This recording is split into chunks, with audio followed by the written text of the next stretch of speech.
Story number 1. The Forgotten Room. When Claire inherited her grandmother's sprawling Victorian house in the countryside, she wasn't sure what to do with it. The house was ancient, creaking with history, its faded wallpapers and warped floorboards telling tales of decades past.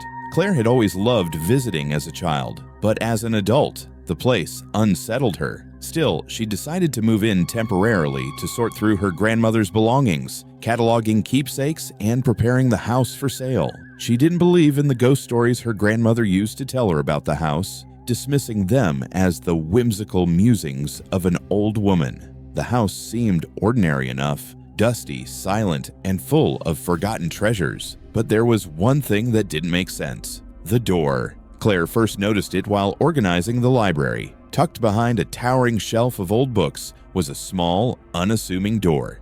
She could have sworn it hadn't been there before. It was smaller than the other doors in the house, painted a faded gray, with an iron handle tarnished with age. Curious, she tried the handle, but it wouldn't budge. She searched for a key, but none of the ones in her grandmother's collection seemed to fit. That night, she called her best friend, Lizzie, and told her about the strange discovery. "I don't remember seeing it before," Claire said, pacing the living room. "And I used to spend summers here as a kid." "Old houses are weird," Lizzie replied. "Maybe it was covered up or hidden behind furniture. Are you going to try to open it?" "I don't know. It feels wrong somehow." "Wrong or spooky?" Lizzie teased. Claire laughed nervously, brushing off her unease. Over the next few days, the door became an obsession. She found herself returning to it, running her fingers over the chipped paint, listening for any sounds beyond it. At night, she dreamed of the door opening, of a cold wind rushing out and pulling her into darkness. Then, one evening, she found the key. She was sorting through an old jewelry box when she discovered it, a small, rusted key with a gray ribbon tied to it. Her heart raced as she realized it matched the door perfectly. Holding the key in her trembling hand, she debated whether to use it. Something in her gut told her not to, but her curiosity was overwhelming. The house was silent as she approached the door. The faint sound of the wind outside only heightened the oppressive quiet. She slid the key into the lock and turned it. The door opened with a low groan, revealing a staircase spiraling downward into darkness. Claire hesitated. She hadn't expected stairs. She thought it would lead to a small storage room or a hidden closet. Grabbing a flashlight, she began her descent. The air grew colder with each step, carrying a faint metallic scent. The stairs creaked under her weight, the sound echoing unnaturally. At the bottom was a room. It was small, with stone walls that dripped with moisture. In the center was an old wooden table, and on it lay a single object, a journal. Claire approached the table, her flashlight shaking in her hand. The journal was bound in cracked leather, its cover blank. She opened it, her breath catching as she saw the handwriting. It was her grandmother's. The entries were dated decades ago, long before Claire was born. At first, they seemed ordinary descriptions of daily life, musings about the house. But as she flipped through the pages, the tone grew darker. The door appeared again today. "I swear I locked it, but when I woke up, it was open. I could hear whispers coming from the stairs. It's watching me. I see it in the corner of my eye, a shadow that shouldn't be there. I've sealed the door, but I don't know if it will hold. I'm too old to fight it anymore. I hope no one finds the key." Claire's hands trembled as she read the final entry. "If you're reading this, leave. Don't stay in the house. Don't open the door. It will find you too."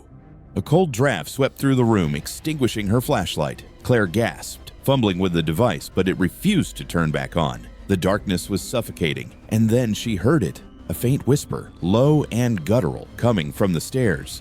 Panic seized her. She clutched the journal and stumbled toward the staircase, her fingers brushing against the stone walls to guide her. The whisper grew louder, closer, until it became a chorus of voices, each one overlapping the other. As she reached the stairs, she felt something brush against her leg. Cold, clammy, and unmistakably alive. She screamed, scrambling up the steps as the voices rose to a deafening roar. She burst into the library, slamming the door shut behind her.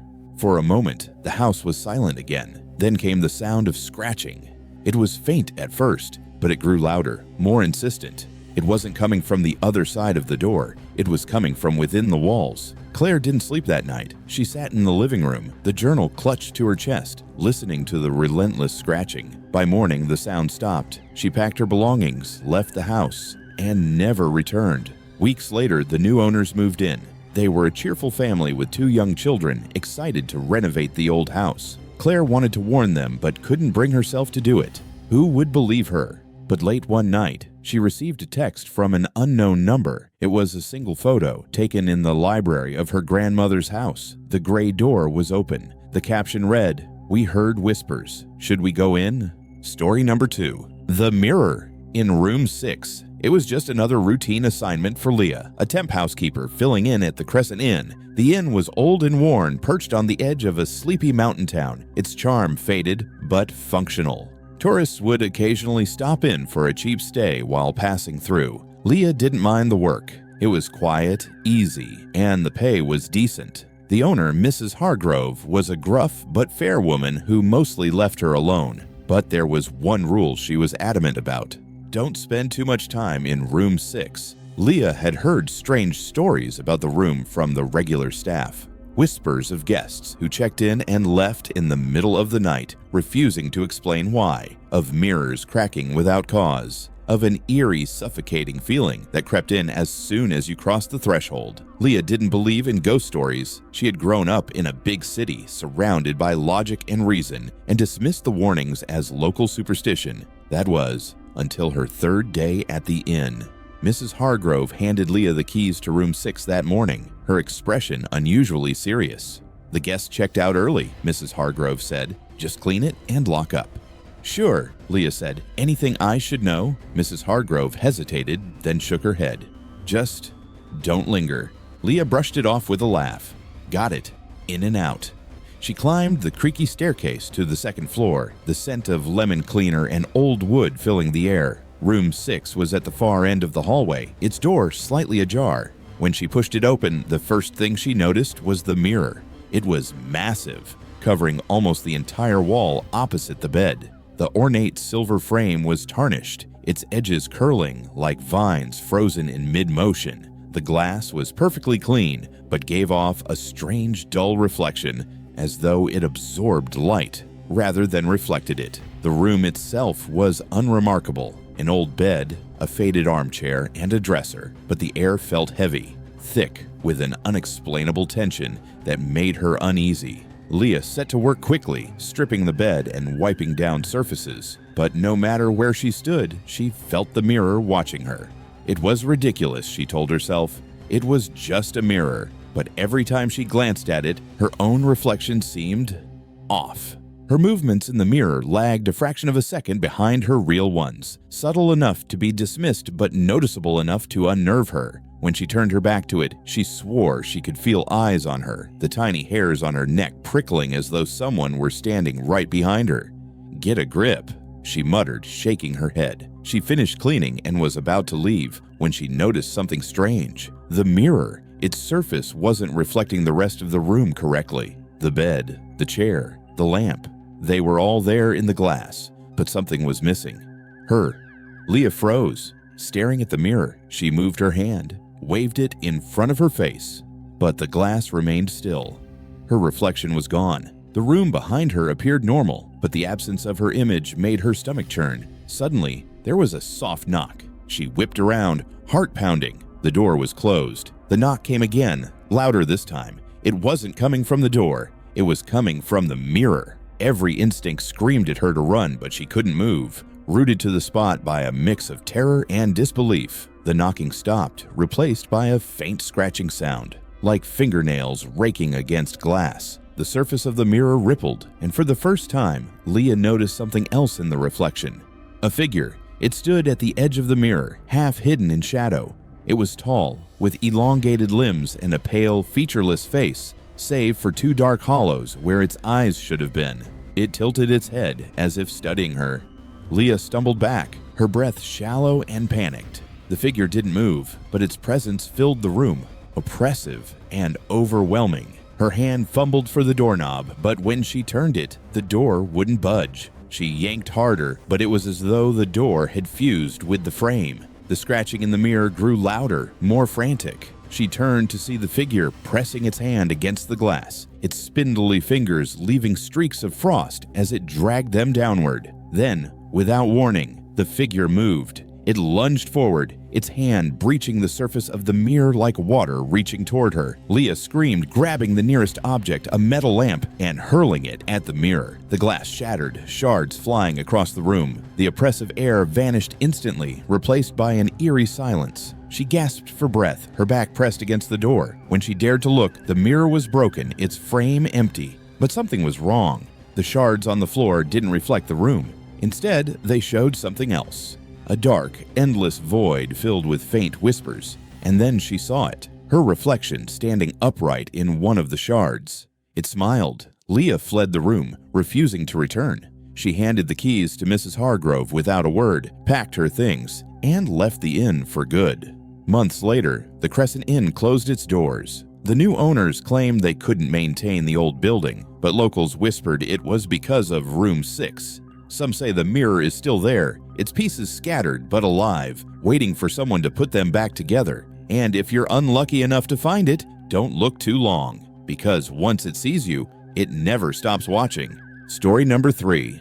The Last Passenger. The midnight train was almost empty, as it usually was. Claire sat in the corner of the last carriage, headphones in, scrolling through her phone as the train rattled along the tracks. She had taken this route dozens of times before. Late-night shifts at the diner meant catching the last train home was routine. The fluorescent lights above flickered intermittently, casting long shadows on the worn-out seats. Across the aisle, a man in a rumpled suit was dozing, his head lolling against the window. Further down, an elderly woman knitted something indistinct, her movements mechanical and unchanging. It was quiet, save for the rhythmic clatter of the train and the occasional announcements crackling through the speakers. Claire liked the stillness of the midnight train. It was a rare moment of peace in her otherwise hectic life. But tonight, something felt off.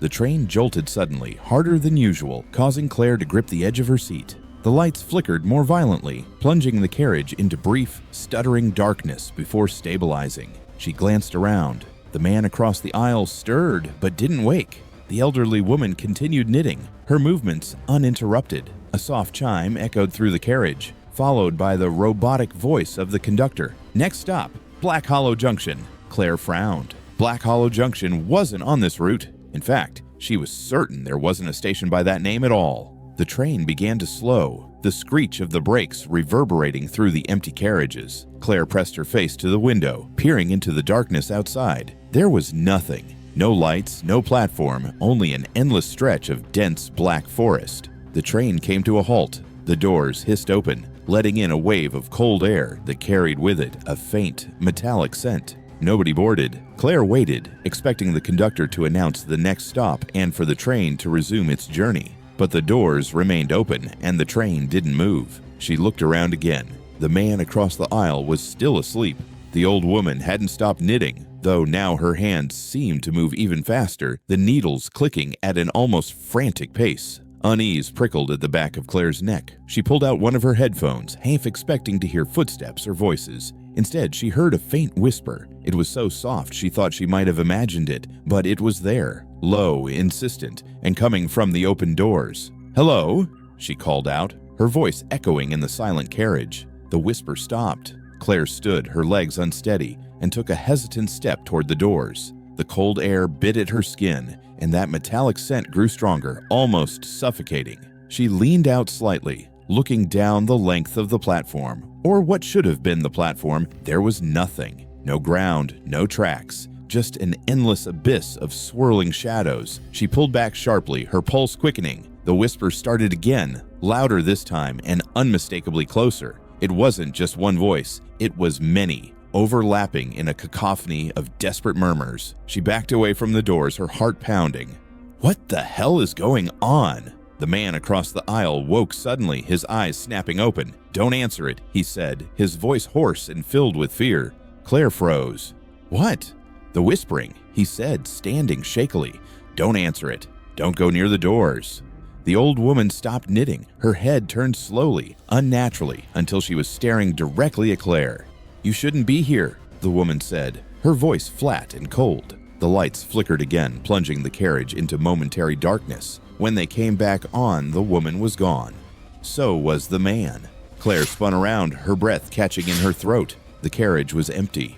The doors hissed shut. The train jolted to life, lurching forward with a speed that felt unnatural. Claire stumbled, grabbing onto a pole to steady herself. The scenery outside was no longer the dark forest she had seen earlier. It was something else entirely. Shapes moved in the shadows beyond the windows, tall and spindly, their movements jerky and unnatural. Their glowing eyes followed the train as it hurtled through the abyss, and Claire felt their gaze piercing through the glass, through her skin, into her very soul. The lights in the carriage dimmed, leaving only a faint, sickly glow. The air grew colder, and the whispers returned louder than ever, filling the space around her. She pressed her hands over her ears, trying to block out the sound, but it was inside her head now, echoing in her thoughts. "You shouldn't have boarded. You don't belong here. It sees you." The train began to slow again, the brakes screeching like a wounded animal. Claire's knees buckled as the motion threw her forward. The robotic voice of the conductor returned, distorted and crackling. "Final stop. Terminus." The train came to a halt, the doors sliding open. Claire didn't want to look, but something compelled her to. Outside was a station, or what might have once been a station. The platform was cracked and broken, overrun with tangled roots and vines. Flickering lanterns cast long, shifting shadows, and in the distance she could see figures. They were standing perfectly still, their heads tilted at unnatural angles. They seemed to be waiting. Cold dread filled her as she realized they were all staring directly at her. The whispers swelled, a deafening roar that drove her to her knees. She tried to move, to scream, to do anything, but her body refused to obey. One of the figures stepped onto the train. It was tall, its face shrouded in darkness, but she could feel its eyes on her. It stretched out a hand, long and skeletal, and pointed at her. "You are not meant to leave," it said, its voice a guttural growl. Claire's vision blurred as the world around her seemed to collapse in on itself. When she woke, she was back in her seat. The train was moving along its normal route, the hum of the engine steady and calming. The fluorescent lights above were steady, and the man in the suit was asleep again. The old woman was knitting, her movements slow and deliberate. Claire let out a shaky breath, wondering if it had all been a dream. But when the train stopped at her station and she stepped onto the platform, she noticed something chilling. The other passengers didn't get off. The man and the old woman sat motionless, their eyes fixed on her, unblinking. And as the train pulled away, Claire caught a glimpse of her own reflection in the window. It smiled back at her.